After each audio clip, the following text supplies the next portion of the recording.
ఒక దొంగని ఇంకో దొంగ సపోర్ట్ చేయడం అంటే చాలా విడ్డూరంగా ఉంది. నీకు ఊరికో ప్యాలెస్ కట్టుకోవడం తెలుసు నీకు, లేదా బెంగళూరులో వెళ్ళి కూర్చోవడం తెలుసు, నీకు అంత మించి ఏం తెలవదు. ఆయన పెద్ద దొంగ కదా, అది కాబట్టి ఇది కొంచెం చిన్న దొంగతనంగా కనబడుతుంది. ఆయనకు ఒక 10,000 కోట్లు 20,000 కోట్లు అయితే పెద్ద దొంగ ఉంటుంది. రాష్ట్రాన్ని దోచిన దాంట్లో పర్సెంటేజ్ తీసుకుంటే ఆయన చెప్పిన నిజమే, 0.1% కూడా కాదు. పెద్ద దొంగకి చిన్నదిగానే కనిపిస్తుంది, కానీ తిరుమల అనేది మహా పవిత్రమైన పుణ్యక్షేత్రం. చిన్న దొంగతనం అనేది వాళ్ళకి దొంగలకు అలవాటు అయిపోయిందండి. ఇది చిన్నదా పెద్దదా, జైలు ఉన్నా కానీ వాళ్ళకి భయం లేదు, దొంగతనం అన్న భయం లేదు. ఒక దొంగని ఇంకో దొంగ సపోర్ట్ చేయడం అంటే చాలా విడ్డూరంగా ఉంది. నీకు ఎన్నో చేసినోడివి, నీకు ఇది చిన్నగానే అనిపిస్తుంది. ఏదైనా సరే వెంకటేశ్వర జోలికి వెళ్తే మీ నాన్నగారు ఏమయ్యాడు, నువ్వు వాళ్ళని దొంగతనం చేసిన వాళ్ళు సపోర్ట్ చేస్తున్నావు. ఆఖరికి నువ్వేమవుతావు కూడా తెలియదు. ఒక్క ఛాన్స్ అన్నారు, ఒక్క ఛాన్స్ ఇచ్చారు, నీకు అయిపోయింది. ఇంకా నీకు ఇంకో ఛాన్స్ లేదు. $9.72 అది మాట్లాడుతాను. అసలు నీకు దేవుడి వాల్యూ నీకేమన్నా తెలుసా? నీకు ఊరికో ప్యాలెస్ కట్టుకోవడం తెలుసు నీకు, లేదా బెంగళూరులో వెళ్ళి కూర్చోవడం తెలుసు, నీకు అంత మించి ఏం తెలవదు. 14 కోట్లు ఆల్రెడీ మేము రికవరీ చేసాము అది ఇదని మాట్లాడుతున్నాడు. నీ బొంద రికవరీ చేసావు, ఇంకా ఎన్ని రికవరీ అయ్యి ప్రూఫ్లు చూపించి మాట్లాడు. అంటే ఇప్పుడు లోక్ అదాలత్లో ఆల్రెడీ కేసులు కొట్టేయడం అసలు కరెక్ట్ అంటారా? అది కరెక్ట్ కాదు. మీ ఇష్టానుసారం మీరు కొట్టేస్తే ఎలా అయిపోద్ది? అవ్వదు. అది అన్ని అందరికి జనాలందరికీ తెలుసు, పెచ్చోళ్ళు ఏం కాదు. అందుకని నీకు 11 ఇచ్చి పక్కన కూర్చోబెట్టారు. నువ్వు దమ్ము ధైర్యం ఉన్నవాడు అయితే రా, అసెంబ్లీకి రా, నీ ప్రాబ్లమ్స్ ఏంటో చెప్పు. నువ్వు ఒక్కసారి వచ్చి ఏదో నాకే వస్తే అని రావడం కాదు, నువ్వు వచ్చి ఇక్కడ మాట్లాడు అసెంబ్లీలో. మళ్ళీ ముఖ్యమంత్రి అవుతాను అది ఇదని మాట్లాడుతున్నాడు. పగటికల్లా కనబాకయ్యా, ఎందుకయ్యా పగటికల్లా కంటావు? నువ్వేమని అడిగావు ప్రజల్ని? ఒక్క ఛాన్స్ అన్నావు, ఒక్క ఛాన్సే ఇచ్చారు నీకు, చాలు. ఇంకా నీకు ఆ ఒక్క ఛాన్స్ తో నువ్వేంటో తెలిసిపోయింది ప్రజలకి. నీకు ఇంకా అవకాశం లేదు, నీకు రెస్పెక్ట్ అనేది లేదు. నువ్వు పాదయాత్ర చెయ్యి, మోకాళ్ళ యాత్ర చెయ్యి, నువ్వెన్ని చేసినా వేస్ట్. జనాల్లో నువ్వేంటో తెలిసిపోయింది. నువ్వు జనాలకి చెయ్యాల్సింది పోయి నువ్వు రివెంజ్ తెచ్చుకునేలాగయ్యావు గానీ పెద్దోళ్ళకి రెస్పెక్ట్ ఇవ్వు. నువ్వు అంతసేపు నీ వైపు ఆలోచిస్తావు. నువ్వేంటో నీ ఇదేంటో అందరికి తెలుసు. నువ్వు ముందు పెద్దోళ్ళ సలహాలు తీసుకుని ఎలాగుండాలో అది నేర్చుకో. తిరుమల తిరుపతి దేవస్థానంలో పరకామణి కేసు చిన్న కేసు, దాన్ని ఇంత రాధాంతం చేస్తున్నారు అది ఇదని మాట్లాడుతున్నారు. దాని మీద ఒక భక్తుడిగా మీ అభిప్రాయం ఏంటి? జగన్మోహన్ రెడ్డికి హిందూ దేవాలయం మీద భక్తి లేదు. అతను ఒక క్రిస్టియను. $9.72 అంటున్నాడు. అంటే 14 కోట్లు కట్టిన సెటిల్మెంట్ చేశారు. దొంగతనం కేసుకి లోక్ అదాలత్లో వస్తుందా? దాన్ని చేయడానికి వీళ్ళెవరు? 14 కోట్ల రూపాయలు రాసిచ్చారంటే దీని కింద ఎన్ని వందల కోట్లు జరిగింది? దీని వెనకాల సెటిల్మెంట్ చేసిన వ్యక్తులు ఎవరు? వాళ్ళంతా కూడా నాస్తికులు.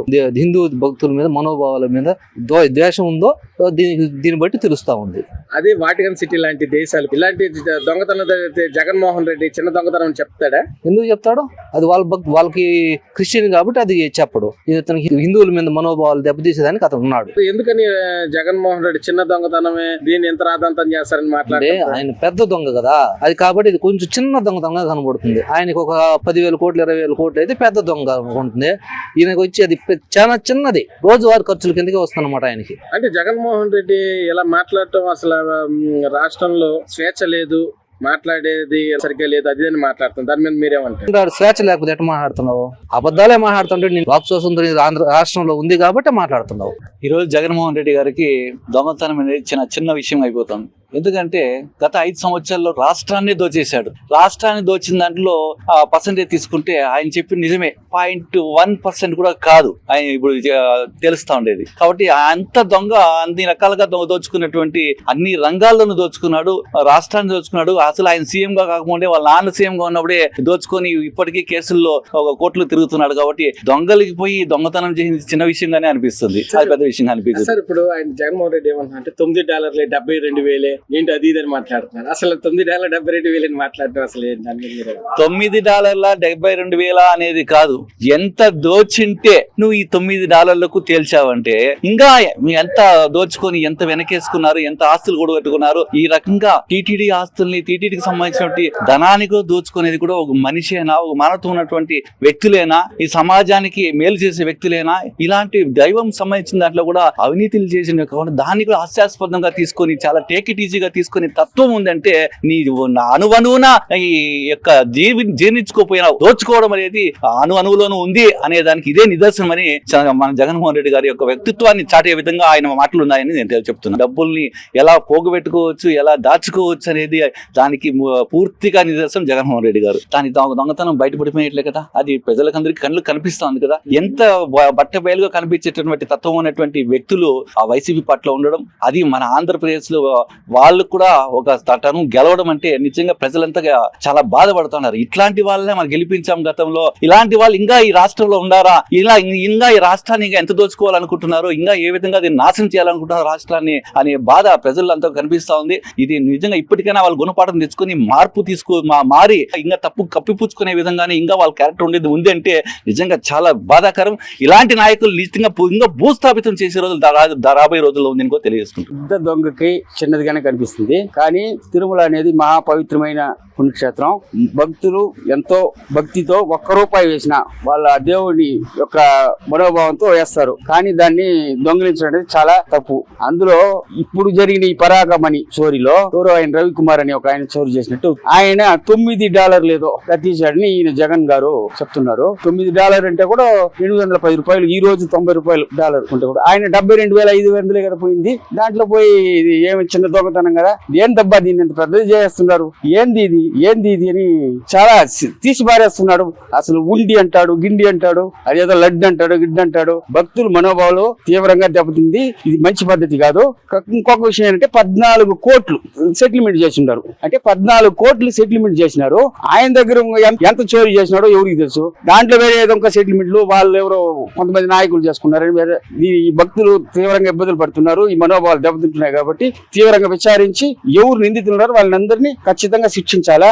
అప్పుడే భక్తులంతా కూడా సంతృప్తి చెందుతారు. అంటే ఇప్పుడు జగన్మోహన్ రెడ్డి అంటున్నాడు, ఎందుకు ఇంత రాదంతం చేస్తున్నారు, అది పెద్ద ఇష్యూ కాదు కదా, కావాలనే దుష్ప్రచారం చేస్తున్నారు. మీ గవర్నమెంట్ లో జరిగింది, మీ గవర్నమెంట్ లో, కానీ ఏదైనా బయట పెట్టినారా? ఆ రోజు ప్రభుత్వం మారినాక వాటిని అంతా బయట తీసి విచారించలేక ఇది కుంభకోణాలు బయటపడింది. కానీ ఇంకా ఎన్నో ఉంది, అది ఎప్పుడు బయటపడింది తెలియదు. ఈయనకు 1,00,000 కోట్ల వరకు దొంగ దోపిడీ చేసినట్టు ఈయన మీద ఆరోపణలు ఉన్నాయి. ఇటువంటి వ్యక్తికి ఈ 14 కోట్లు అనేది కూడా ఒక చిన్న దొంగతనంగా ఉంటుంది. అసలు లోక్ అదాలత్లో టీటీడీ లాంటి పెద్ద సంస్థల నుంచి ఎట్లా మీరు రాజీ చేస్తారు? మామూలుగా ఇదే మన పంచాయతీ పులివెందుల పంచాయతీ లాంటిది అయితే మీరు రాజీ చేసేయచ్చు. 10,000 ఇచ్చేయండి, 20,000 ఇచ్చేయండి, 50,000 ఇచ్చేయండి. మీరు ఎలా టీటీడీ లాంటి పెద్ద సంస్థ లోక్ అదాలత్ రాజీ చేస్తారు? ఇంత పెద్ద విషయాన్ని ఎలా రాజీ చేస్తారు? దీని వెనక ఎంత గూటు పుట్టాని ఉందో బయటకు రావాలి. అప్పుడే ప్రజలకి భక్తులకి సంతృప్తిగా ఉంటుంది. చిన్న దొంగతనం అనేది వాళ్ళకి దొంగలకు అలవాటు అయిపోయిందండి. ఇది చిన్నదా పెద్దదా, జైలు ఉన్నా కానీ వాళ్ళకి భయం లేదు, దొంగతనం అన్న భయం లేదు. అది దేవుడు సొత్తు ఎలా ముట్టుకో, అసలు దేవుడి దగ్గర ఎంత భయభ్రాంతులతో మనం హ్యాపీగా పోతాము, అదే విధంగా దేవుడి సొత్తు ముట్టుకోవాలంటే కూడా భయం పుడుతుంది మనకు. కానీ ఆ భయం అనేది లేదండి వాళ్ళకి. వాళ్ళు ఎంతసేపు మరొక మతానికి హరుకులైపోయి హిందూ మతాన్ని ఏ విధంగా నాశనం చేయాలంటే ఆ విధంగా నాశనం చేసి ప్రసాదాల్లో కూడా కల్తీ పెట్టి నాశనం చేసి ఈ గుడి పవిత్రతను నాశనం చేయడానికి వాళ్ళు కంగనం కట్టుకున్నారండి. వాస్తవంగా హిందూ మతాన్ని పూర్తిగా భూస్థాపితం చేయాలనేదే అతని మతం. కాబట్టి అతనికి ఈరోజు పరకామణి గురించి వాల్యూ తెలియదు.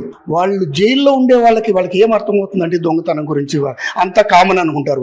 వాళ్ళ గురించి మాట్లాడడం కూడా వేస్ట్. అంటే 120 కోట్ల సంబంధించిన టీటీడీ చిన్న దొంగతనం మాట్లాడటం జగన్మోహన్ రెడ్డి అసలు కరెక్ట్ సార్? వాళ్ళకి 120 కోట్లు కాదండి, వాళ్ళు లక్షల కోట్లు దోపిడీ చేసిన వాళ్ళు. ఇది దేవుడు సొత్తా, ప్రజల సొత్తా, అది అవసరం లేదు.